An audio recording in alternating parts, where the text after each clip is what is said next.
Assalamualaikum warahmatullahi wabarakatuh. Shalom, Om Swastiastu, Namo Buddhaya, dan salam kebajikan bagi kita semua. Hai, kami dari kelompok 6 Biomedik akan mempresentasikan mengenai patogenesis penyakit tuberkulosis dalam tubuh manusia serta dampak yang ditimbulkan bagi kesehatan. Dan berikut adalah anggota dari kelompok kami.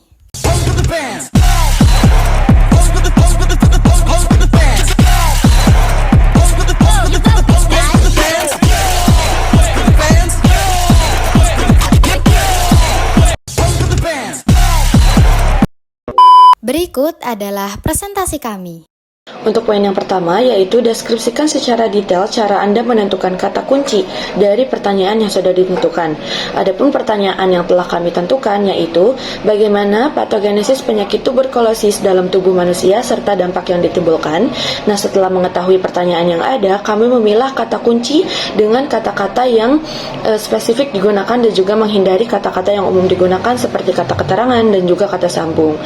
Nah, adapun kata kunci yang kami gunakan yaitu terdapat 5 diantaranya tuberkulosis, mikrobakterium tuberkulosis, patogenesis, respon imun, dan juga dampak kesehatan. Adanya kata kunci tersebut sangat membantu kami dalam mempersempit pencarian jurnalnya, lalu mempercepat proses dalam penelusurannya, selanjutnya menemukan artikel yang relevan untuk ditemukan. Nah, fokus dari kata kunci tersebut juga meningkatkan aktivitas pencarian dalam basis data ilmiah juga menjadi lebih mudah. Untuk poin yang kedua, yaitu deskripsikan secara sistematis strategi yang Anda terapkan dalam menelusuri dan juga menemukan literatur. Strategi yang kami gunakan, pertama-tama kami melakukan pencarian literatur secara online melalui salah satu basis data yaitu Scopus, karena pencarian jurnal ilmiah dan juga internasional menjadi lebih mudah dengan bantuan Scopus AI. Tentunya juga dengan menggunakan kata kunci yang telah kami tentukan sebelumnya. Dalam pencarian literatur tersebut, kami juga membatasi rentang waktunya dalam 5 tahun terakhir, sehingga apabila jurnal atau artikel tersebut tidak sesuai dengan rentang waktu yang telah ditetapkan, tidak akan kami pilih karena kami mengedepankan keterbaruan informasi. Setelah itu, kami menyaring judul jurnal berdasarkan kata kunci yang telah ditentukan, lalu membaca abstraknya, setelah itu mengunduh jurnal yang sesuai, tentunya dengan menggunakan metode boolean, yaitu melakukan operasi AND, OR, dan juga NOT. Nah, dengan melakukan strategi yang ada, pencarian literatur kami menjadi lebih mudah, terarah, dan juga efisien. Apakah jurnal terbitan ilmiah, working paper, atau manuskrip yang tidak dipublikasi bagaimana cakupannya? Untuk menyajikan data penelitian melalui tabel ringkasan yang sistematis dan narasi deskriptif, dengan penyajian data kuantitatif, studi primer atau artikel, tinjauan lebih menekan pada perbandingan kualitatif. Nah, tidak hanya melaporkan temuan, tetapi menghubungkan konteks penelitian yang lebih luas. Dengan temuan menegaskan kompleksitas penyakit TB yang memerlukan pendekatan komprehensif dari biomedis hingga kesehatan masyarakat. Selanjutnya yaitu tesis atau problem statement. Pada slide ini dapat kita lihat inti dari permasalahan utama tuberkulosis. Meskipun tuberkulosis sudah memiliki terapi standar yang efektif, kenyataannya penyakit ini masih menjadi tantangan besar secara global. Salah satu penyebabnya adalah banyak kasus yang tidak terdiagnosis sehingga penularannya masih tinggi, termasuk di fasilitas pelayanan kesehatan. Selain itu, meskipun pasien dinyatakan sembuh secara klinis, banyak penelitian menunjukkan bahwa kerusakan pada paru-paru dan gangguan fungsi pernapasan tetap menetap. Hal ini menunjukkan bahwa tuberkulosis memberi dampak jangka panjang yang tidak bisa dianggap ringan. Perjalanan penyakit juga makin kompleks karena adanya variasi genetik dari bakteri Mycobacterium tuberculosis, serta interaksinya dengan sistem imun tubuh. Di sisi lain, kualitas hidup pasien tuberkulosis tidak hanya dipengaruhi oleh kondisi fisik, tetapi juga aspek psikologis, sosial, ekonomi, dan adanya penyakit penyerta. Dengan melihat berbagai faktor ini, kita dapat memahami bahwa penanganan tuberkulosis tidak cukup hanya berfokus pada pengobatan, tetapi memerlukan pendekatan yang lebih komprehensif, mulai dari pencegahan, deteksi dini, hingga manajemen setelah pasien selesai terapi.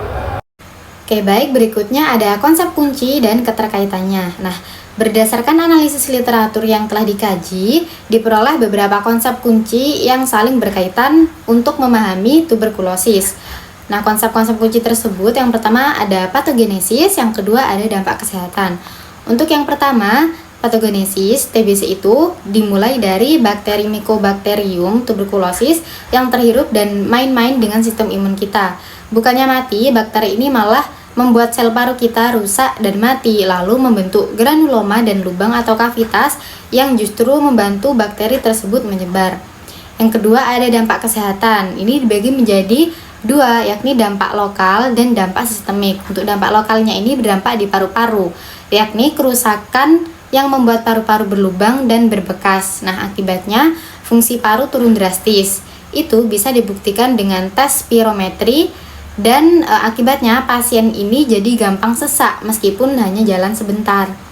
Untuk yang kedua ada dampak sistemik, yaitu dampak ke seluruh tubuh. Nah, efeknya nggak cuma di paru-paru. Pasien jadi gampang lelah, stres, menarik diri dari pergaulan, dan sulit kerja. Nah, pokoknya kualitas hidupnya itu jadi turun. Lalu ada alur keterkaitan konsep. Ini dimulai dari patogenesis yang merusak, yang mengakibatkan kerusakan struktural permanen di paru. Lalu kerusakan ini langsung menyebabkan gangguan fungsional yang akhirnya memunculkan dampak sistemik yang luas dan mengurangi kualitas hidup.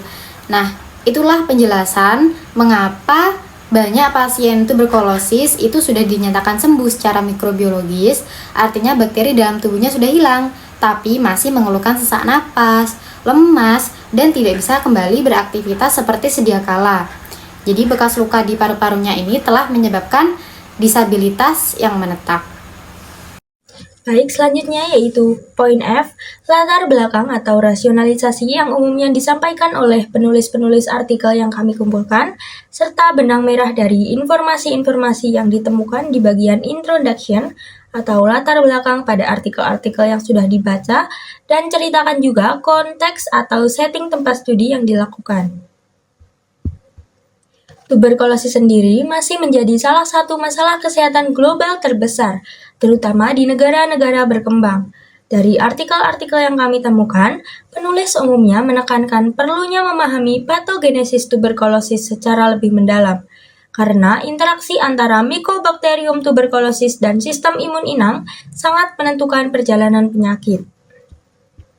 Benang merah dari seluruh latar belakang artikel menunjukkan bahwa tuberkulosis tidak hanya berdampak pada kerusakan paru, tetapi juga dapat menimbulkan efek sistemik dan gangguan fungsi paru jangka panjang. Selain itu, beberapa studi juga menyoroti mengenai resiko penularan nosokomial pada tenaga kesehatan. Alasan utama penelitian-penelitian ini dilakukan adalah karena masih ada ketidakjelasan terkait peran granuloma dalam patogenesis, banyaknya kasus tuberkulosis yang belum terdiagnosis, serta perlunya strategi pencegahan penularan yang lebih kuat. Studi-studi ini dilakukan di berbagai konteks berbeban tuberkulosis tinggi, seperti di India, Ghana, Brasil, dan juga tinjauan global yang melibatkan pasien tuberkulosis aktif, laten, serta tenaga kesehatan. Selanjutnya yaitu metode atau desain penelitian, teknik pengumpulan data, dan teknik analisis data yang dilakukan pada artikel-artikel yang dibaca, serta benang merah dari informasi-informasi yang ditemukan di bagian methods atau metode pada artikel-artikel yang sudah dibaca. Pada bagian metode sendiri, artikel-artikel yang kami analisis menggunakan desain penelitian yang cukup beragam. Sebagian besar adalah narrative review yang menyintesis bukti terkait patogenesis dan pengendalian tuberkulosis. Selain itu, ada juga studi observasional seperti penelitian retrospektif di Rumah Sakit India dan studi cross-seksional di Ghana yang menilai kualitas hidup pasien. Beberapa artikel bahkan menggunakan pendekatan eksperimental melalui kultur sel, model hewan, serta pemeriksaan postmortem. Untuk pengumpulan datanya, artikel review kami mengandalkan data sekunder dari database seperti PubMed dan Central, sedangkan studi empiris mengumpulkan sampel primer seperti sputum dan darah, melakukan pemeriksaan radiologi, spirometri, serta menggunakan kuesioner WHO QOL brief pada studi patogenesis, analisis bioinformatika seperti BLASP dan CDD juga digunakan. Teknik analisisnya sendiri meliputi analisis statistik deskriptif, uji chi-square, Kruskal-Wallis, hingga regresi multivariat. Sementara itu, artikel review menggunakan sintesis naratif, analisis tematik, dan komparatif untuk mengintegrasikan berbagai temuan. Benang merah dari bagian metode adalah bahwa hampir dari semua penelitian memakai pendekatan integratif, menggabungkan data molekuler klinis dan epidemiologis. Namun, seluruh artikel juga mencatat keterbatasan yang sama, yaitu mengenai ukuran sampel yang kecil, ketergantungan pada model hewan, serta kurangnya data longitudinal yang membuat generalisasi ke manusia menjadi terbatas. Nah, selanjutnya ceritakan secara singkat bagaimana cara penulis artikel menyajikan dan menginterpretasikan data penelitian mereka. Nah, tuliskan benang merah dari informasi dan bagaimana penulis menyajikan data. Nah, dari pertama itu adalah cara penyajian data. Nah, dalam penelitian yang ditinjau, data disajikan dengan beberapa cara. Yang pertama itu ada studi dengan menggunakan tabel sistematis untuk menampilkan metadata, metodologi, dan temuan hingga pembaca itu dapat mudah membandingkan antar artikel. Nah, yang kedua itu ada juga dalam tabel ringkasan jurnal yang berisi poin-poin penting seperti tujuan, partisipan, dan hasil yang sangat membantu dengan memberikan gambaran yang cepat. Nah, selain itu juga ada beberapa artikel yang menggunakan narasi deskriptif, yaitu penyajian dalam bentuk cerita yang menjelaskan alur temuan tanpa visual yang rumit. Nah, yang terakhir itu ada studi primer. Untuk penyajian datanya itu biasanya dilengkapi dengan analisis statistik seperti presentase, uji chi-square, dan nilai P untuk menunjukkan signifikansi dari hasil. Nah, yang kedua itu ada cara menginterpretasikan hasil analisis data. Nah, untuk menginterpretasikan hasil data ini, hal yang pertama dilakukan adalah menjawab pertanyaan penelitian atau hipotesis awal. Nah, lalu yang hasilnya itu biasanya dibandingkan dengan studi lain untuk melihat apakah temuan ini konsisten atau berbeda dengan penelitian sebelumnya. Nah, untuk beberapa artikel itu juga menjelaskan mekanisme biologis terutama pada hasil studi yang membahas patogenesis TB. Nah, yang terakhir itu ada penelitian menarik implikasi dari temuan mereka. Nah, baik untuk praktik klinis, kebijakan, maupun untuk penelitian yang selanjutnya. Nah, untuk yang terakhir itu ada benang merah dari hasil penelitian. Nah, secara keseluruhan itu ada beberapa benang merah dari penelitian yang ditinjau. Yang pertama itu ada muncul isu tentang beban sisa pasca TB, yaitu dengan pasien yang sudah sembuh tetapi masih mengalami gangguan seperti penurunan fungsi paru atau kelainan radiologis. Nah, yang kedua itu ada TB terbukti memberikan dampak besar pada kualitas hidup. Nah, baik dari sisi fisik, psikologis, maupun sosial, dan pemulihannya sering sekali tidak sepenuhnya kembali normal. Nah, yang ketiga itu ada penelitian tentang patogenesis menunjukkan bahwa TB itu memiliki mekanisme yang kompleks. Nah, di mana kerusakan jaringan banyak dipengaruhi oleh respons imun tubuh sendiri. Nah, dan yang terakhir itu masih ada tantangan dalam pencegahan, terutama karena implementasi deteksi dini dan pengobatan infeksi laten yang masih rendah serta tenaga kesehatan tetap menjadi kelompok yang beresiko tinggi untuk terpapar. Selanjutnya yaitu ada inkonsistensi atau argumen yang bertentangan. Yang pertama adalah pada aspek patogenesis. Beberapa penelitian menyatakan bahwa granuloma berfungsi sebagai mekanisme perlindungan tubuh. Namun penelitian lainnya justru menemukan bahwa granuloma bisa menjadi tempat bakteri bertahan dan bahkan menyebar. Jadi granuloma ini masih menjadi perdebatan. Selanjutnya yaitu kita juga melihat ketidakkonsistenan pada hasil penelitian mengenai gangguan fungsi paru-paru setelah tuberkulosis. Ada studi yang menunjukkan bahwa pola gangguan yang dominan bersifat obstruktif, tetapi ada juga yang menunjukkan bahwa pola restriktif atau kombinasi keduanya. Hal ini menunjukkan bahwa dampak tuberkulosis pada paru-paru tidak seragam. Lalu, efektivitas active phase scanning atau ACV juga sangat bervariasi antar negara. Perbedaannya biasanya ditemukan oleh kemampuan sistem kesehatan masing-masing negara, termasuk ketersediaan tenaga, alat, dan strategi implementasi. Inkonsistensi juga terlihat pada hasil penelitian mengenai kualitas hidup setelah terapi tuberkulosis. Beberapa penelitian menunjukkan adanya peningkatan kualitas hidup, tetapi penelitian lain menemukan bahwa terutama pada aspek psikososial masih rendah meskipun pasien sudah sembuh secara klinis. Secara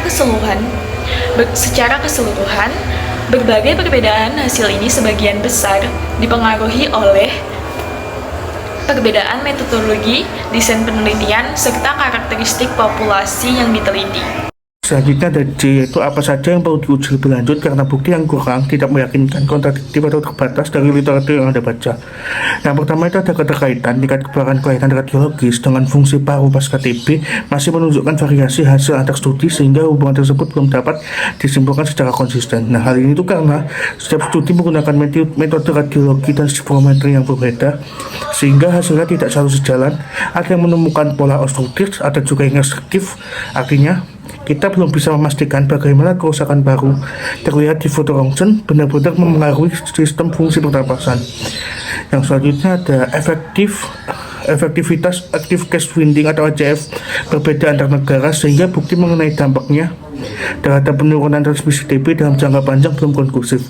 Hal itu karena hasil ACF di satu negara tidak bisa langsung digranulasikan ke negara lain karena perbedaan fasilitas kesehatan, tenaga kesehatan, dan jangkauan program. Karena itu masih perlu penelitian yang melihat dampak ACF dalam waktu panjang dan pada populasi yang berbeda.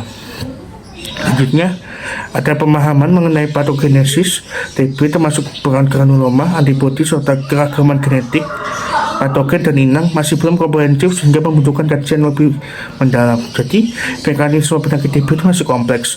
Misalnya granuloma kadang dianggap protektif, tetapi beberapa penelitian menunjukkan kalau granuloma juga memenuhi bakteri bertahan. Di sini peran antibodi juga masih diperdebatkan karena itu mekanisme biologis TB belum sepenuhnya terjelaskan.